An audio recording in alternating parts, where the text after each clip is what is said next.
Hello guys, hello Earth Signs, hello Virgo, Capricorn, and Taurus. Welcome dito sa aking channel. Kapalaran 888. Welcome guys. Okay, temptation, nako. Earth Signs.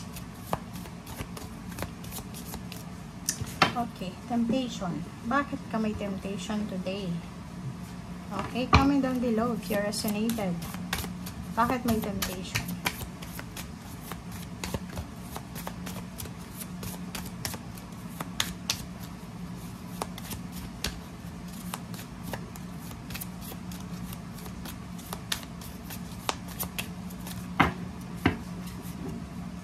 Okay, ground yourself. Nako. And be still. Okay, Earth Signs. Number 4, stability. Sa araw nito, meron kang posibleng pinagdadaanan na temptation sa buhay. It's either hindi ka nakafocus, mabilis kang magalit, sensitive ka, emotional. Yung parang mabilis kang magdesisyon, mabilis kang magalit, or mabilis na emotion siya, napakaramdam mo. Ang ibig sabihin nun, kailangan mong i-ground yung sarili mo. So, ibig sabihin imbalance. May imbalance sa buhay mo. So, it's either temptation yan, kasi minsan yung mga negative na thoughts is a temptation yan eh. 'Di ba? From the devil yan eh.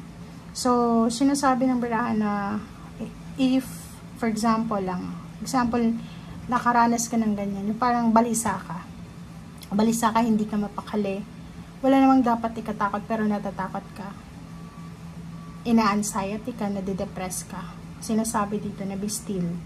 Okay, be still, pray, meditate, ground yourself, connect with the nature, diba? Alam mo yung pagyakap sa puno, isa yun sa nakaka-release ng tension, isa yun sa grounding na pwede mong magawa. Kung yan lang yung pwede mong magawa sa ngayon, lalo na kung nasa syudad ka, na walang lupa, talaga yung lahat sementado, na hindi ka pwedeng maglakad ng nakapaa. If malapit ka naman sa dagat, maglakad ka ng nakapaa sa buhangin, sobrang maganda as grounding yun.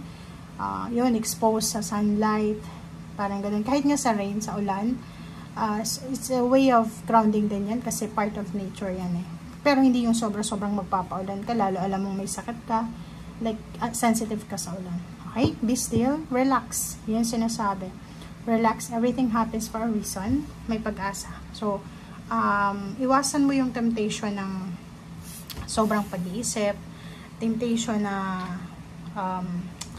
hindi ka mapakali. Kasi, if yun yung nararanasan mo sa ngayon, may iwasan mo yun through prayer.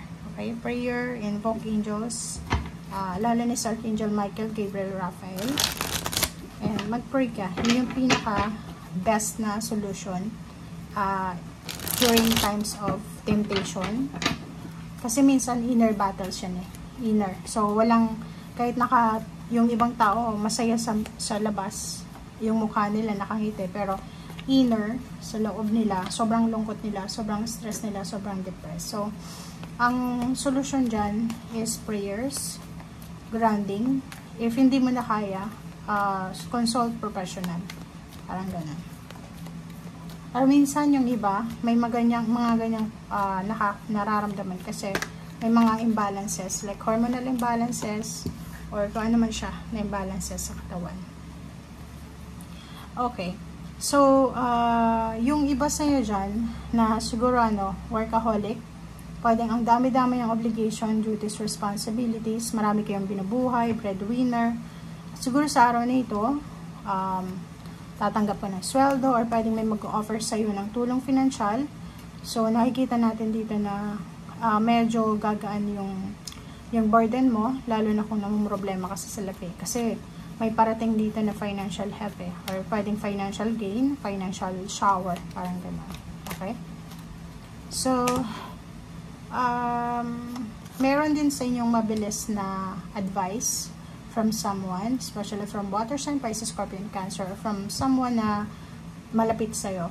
So, Cancer, pwedeng nakikita ko sa Cancer, isang mabilis na advice, kalinga, support, protection, ang posibleng makuha mo sa araw na ito.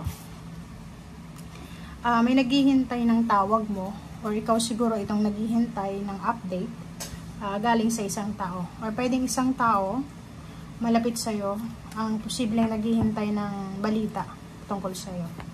Okay? Or ikaw yung naghihintay ng balita from someone, lalo na kung nasa long distance relationship. Okay, money. Financial wish, accomplishment. So, nakikita ko sir dito na may ma-accomplish ka. Like, trabaho siya. Pwedeng may accomplishment. Yun nga, may matatapos sa kontrata sa trabaho. May nag-resign, may na-terminate. Pero, kahit may ending siya, pero may matatanggap kang back pay, parang ganun. So, nakikita ko excited ka. So, meron ditong excitement. Ano man itong nangyayari sa buhay mo. Itong Ace of Wands is feeling of parang excited ka, in love. Parang yun. Excited, in love, hindi mapakali. Dahil nag-iisip siya na itong perang ito. So, comment down below if yan ba ay para sa'yo. Saan ba galing yung perang yan? Na excited ka na dumating sa'yo. Pwedeng bonuses, incentives, parang ganun. So, excited ka. Alright, so, meron ditong nakahang na parang decision making eh. Kasi itong 7 of Wands, minsan decision making yan. Na yung parang pinapagpaliban mo. Diba? Yung, like, for example, pagre-resign, pagta-travel, paglilipat ng bahay, pag-a-apply papuntang abroad, pag-uwi ng Pilipinas kung nasa abroad ka. So, nakikita natin dito na yung iba sa inyo, ang tagal nyo ng hindi tinutuloy. Puro lang siya plano. Puro lang siya, like for example, manifestation. Diba? Pinagpipray na next year, ganyan, ganito. Next month, ganyan, ganito. Pero, hindi mo tinutuloy. Pero this day, nakikita ko siya dito na lahat ng mga plano mo na hindi mo tinutuloy ay posibleng i-pursue mo na talaga siya. So, nakikitaan kita dito ng magician. So, ang magician is nagsasabi sa'yo na oras na. Right timing para ituloy mo yung mga naantala mong plano. Oras na para gawin mo kung ano yung mga gusto mong mangyari sa buhay mo. As long as na paninindigan mo siya. Kasi paninindigan to eh. The 7 of Wands. As long as na ipaglalaban mo siya hanggang sa huli. Kasi minsan, di ba, meron tayong mga actions, decision making na ginagawa. Like trabaho. Yun. Mag-a-apply tayo ng trabaho. Tapos pag napagod tayo,